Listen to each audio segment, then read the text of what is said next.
Bonjour, je m'appelle Aude et je suis originaire de la Martinique.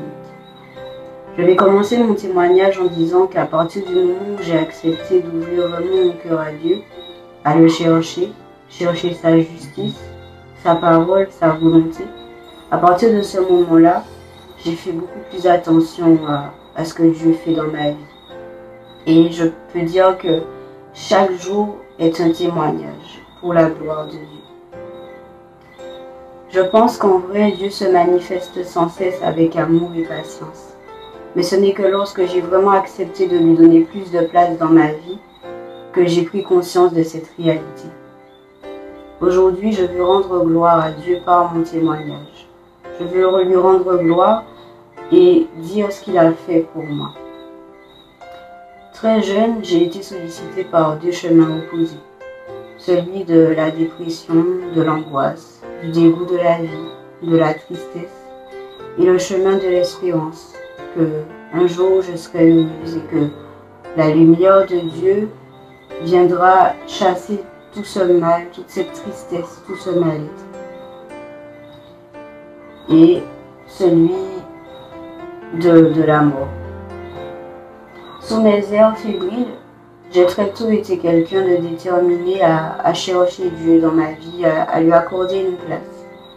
J'ai reçu la grâce d'être baptisée et d'avoir cheminé jusqu'à ma confirmation.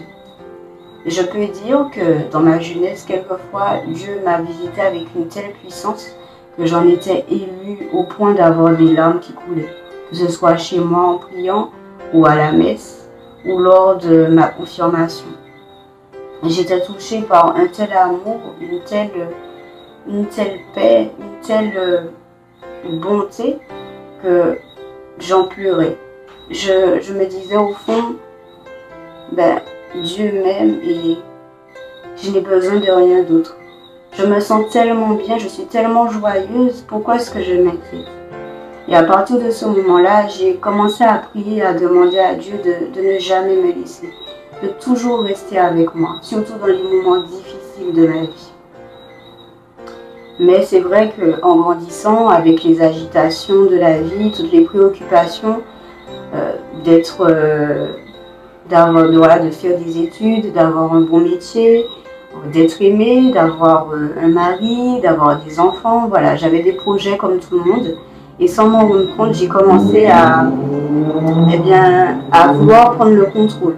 Et finalement, à prier, à aller à la messe, mais voilà, c'est moi qui décide, comme voilà, j'ai un plan Seigneur, donc voilà, c'est comme ça que les choses doivent se passer. Et si je sentais que je ne faisais pas vraiment la volonté de Dieu, c'est vrai que j'avais ce sentiment de honte, de culpabilité, mais du coup, j'arrêtais de prier et je préférais un peu me détourner de son regard. Bon, ce qui ne sert à rien puisqu'il voit tout, mais c'est comme ça que je vivais les choses. J'avais honte, je savais que je ne le laissais pas agir, je ne lui donnais pas le temps, je voulais aller trop vite, donc j'arrêtais de prier, je me sentais gênée surtout dans la prière. Et voilà, donc en fait, je voulais que Dieu se plie à ce que je voulais, qu'il me donne ce que je voulais, comme je voulais. Et j'ai agi comme ça jusqu'à mes 29 ans. J'ai accumulé beaucoup de déceptions, beaucoup d'échecs et je peux dire que ça n'a fait qu'empirer ma détresse, mon dégoût et justement cette tendance à la dépression.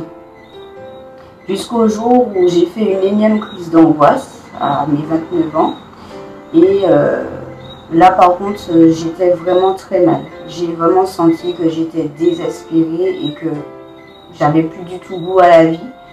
Et ça m'a conduite à une hospitalisation. J'ai demandé de l'aide, j'ai demandé à être hospitalisée. Et voilà, je me suis dit, là Seigneur, je ne peux plus continuer comme ça, je n'en peux plus. C'est plus une vie quoi. À 29 ans, j'ai plus envie de vivre, Seigneur aide-moi.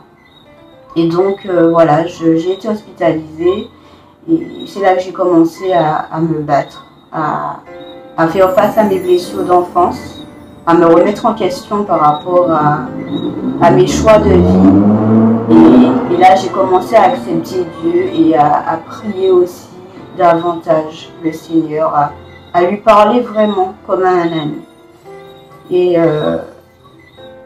là, j'ai commencé du coup à avoir des entretiens médicaux et ça m'a permis de voir que mes soi-disant choix de vie étaient conseillés par mes peurs, par mes pensées et par finalement plein de choses négatives, plein de croyances négatives sur moi-même, sur mes parents, sur voilà, sur l'existence et sur Dieu aussi, que des pensées négatives finalement. J'étais arrivée à un point où j'avais fait de Dieu une simple prière, un moment de la messe, mais sans chercher à le connaître vraiment, sans le laisser agir. Je voulais tout contrôler, tout anticiper, tout maîtriser, tout intellectualiser pour m'assurer le bonheur, la stabilité, le confort et l'amour que j'espérais depuis petite. Et j'avais fait de Dieu un serviteur, alors plutôt que lui donner sa place de Dieu, d'un père aimant, juste et bon. 2-3 jours avant ma sortie de l'hôpital, après quand même 3 semaines de travail sur moi-même, je crois que le Seigneur m'a invité quand même à rester une semaine de plus.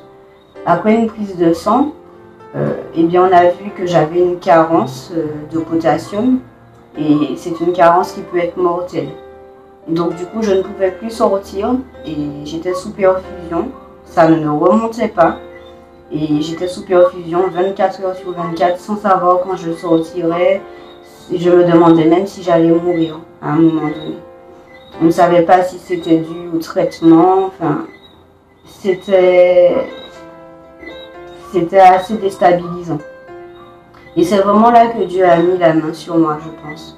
Parce qu'à ce moment, je ne contrôlais vraiment plus rien. Ni ma santé, ni mon temps, ni mon avenir, ni même mon bien-être. Et ayant les veines très petites et peu apparentes, c'était très douloureux à chaque moment de changer la perfusion, changer de bras ou même faire un contrôle pour voir si le potassium était remonté.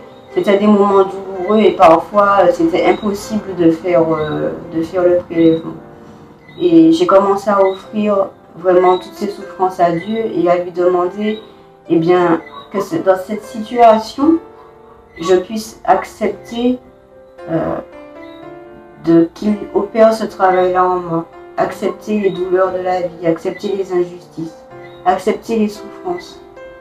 Et là, la carapace de contrôle que j'avais reconstruite vite fait en 3 semaines à l'hôpital, eh bien cette carapace était démasquée. À ce moment-là, j'ai pris mon chapelet qui était dans mon sac depuis 3 semaines et j'ai commencé à prier en donnant vraiment toute ma vie à Dieu, en lui donnant toute ma santé, mes projets, ma vie, en lui demandant de m'aider à pouvoir changer et voir la vie de façon plus positive, à avoir vraiment de l'espérance, à tout mettre, à mettre toute ma confiance en lui vraiment et non pas sur mes capacités psychologiques, physiques ou autres.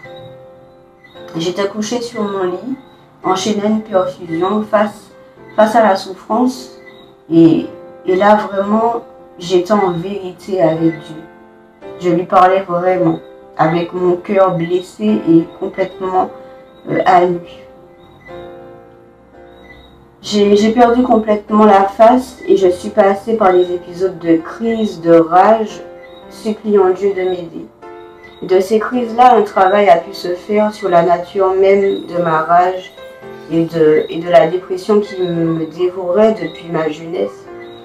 Et ce qui est ressorti, c'est qu'il s'agit de l'orgueil.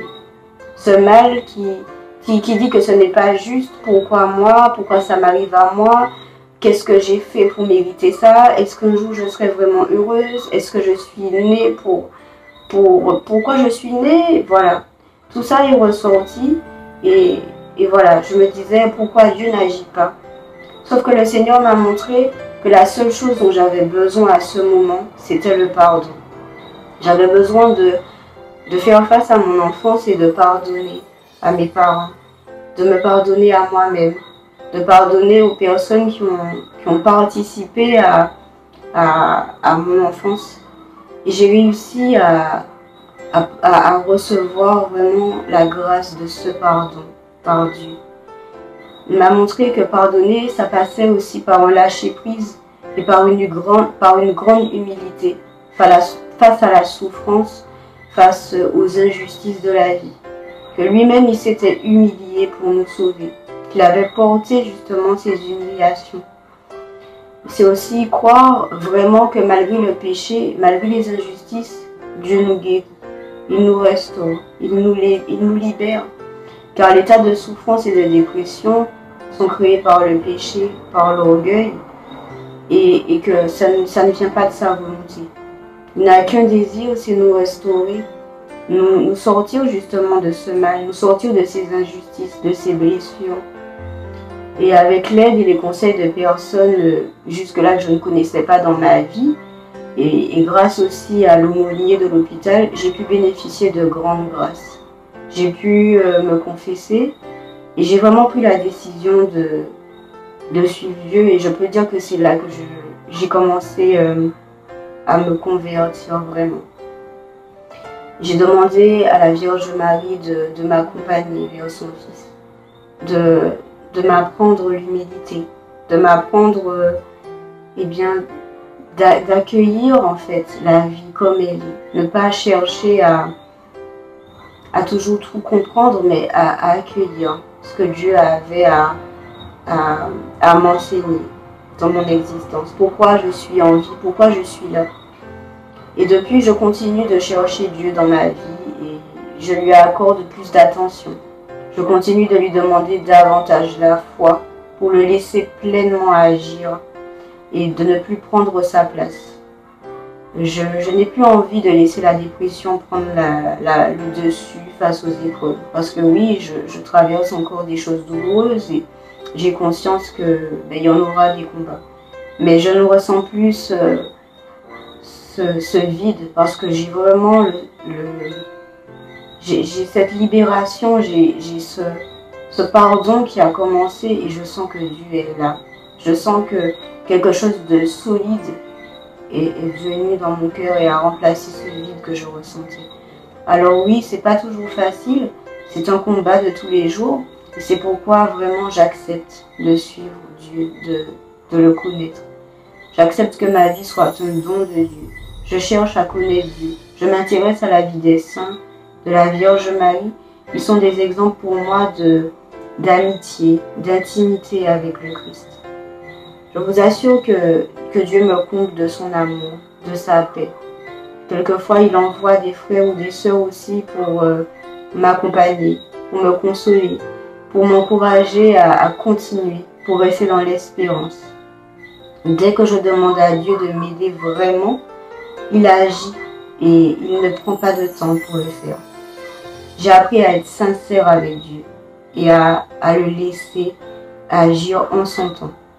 Pour terminer mon témoignage, je voudrais vous partager une question que je me suis posée dernièrement face à une décision difficile que j'ai dû prendre. Et peut-être aussi que cette question vous fera réfléchir à la place que Dieu a dans votre vie. Je me suis demandé, de quoi crois-tu Dieu capable vraiment pour toi dans ta vie? Qui est Dieu pour toi? Voilà. Eh bien, que Dieu vous bénisse.